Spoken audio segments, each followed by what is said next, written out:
So anyway, so I mean, I had So those anyway, things years what and can years that guy ago. do? He needs to just back up, take a look at his operations, figure out I where just got his it strongest first points time. are and where his weakest points are, and come up with a game plan to improve both of them.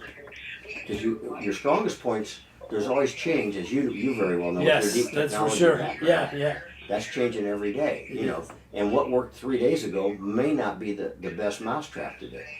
And you got to look at, so you got to look at your people, you got to look at your processes.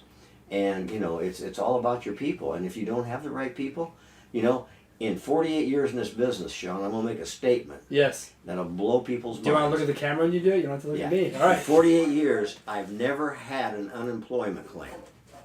Because when I had somebody that wasn't getting the job done, first I tried, do they say, do you give birth or do you revive the dead? Well, I always tried to revive the dead, but I gave them an option to exit. And how did I do that? I'd bring them in and I'd say, look, this isn't working for you and it's not working for us. Now, we don't want you to leave, but in order for it to work, we got to come up with a game plan for you to stay. At that point, they'll tell you whether they want to stay or they want to go. And if they're not sure what's going on, I say, now look, I'm not going to fire you. You're not going to get fired. Right. If we can't come up with a game plan that works for you and will help us get better, then I'm going to give you 2 weeks to go find a job. Because it's easier to get a job when you got a job. Yeah. And, maybe the way we've managed you has been wrong. It's probably our fault. And if you don't think you can adapt to our game plan, that's okay. Go find yourself a job. You're a good person. Yeah. And in 48, it's not you, it's us. Yeah. In 48 years, I never had an unemployment claim. And I wasn't trying to throw the guy out. I was willing to help him stay. I feel like I had one every 48 hours, man. Yeah, You know what I mean? Like, yeah, that's well, insane. Yeah, but, I was brought up by a gentleman he said, if you hire him, it's like having a child. You're responsible for their future. So if you take that attitude, you will have successful people. And if they're floundering, you haven't paid enough attention to them unless there's an outside problem, alcohol, drugs, Yeah, outside the gambling. work, family, you never know. Yeah, Divorce, family, who knows, yeah. right? But he says You see it all. Yeah, but he says, you need to train them every day, and you need to check their attitudes every day, and and he trained me, and to this day, although this is a small place, every place I've ever been, I come through the back door and greet everybody.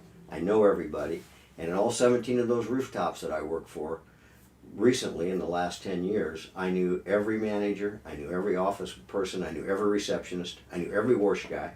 It's the most important thing. Yeah. You never know when you're going to need someone, and you never know when they're going to need you. That's right. That's the most important thing. That's right. Max, thank you so much for being on the Thank show, you. man. It was really wonderful. As always, folks, we appreciate you joining us for Season 2 of the Chronicles. Please tune in for the next episode, and thank you again so much.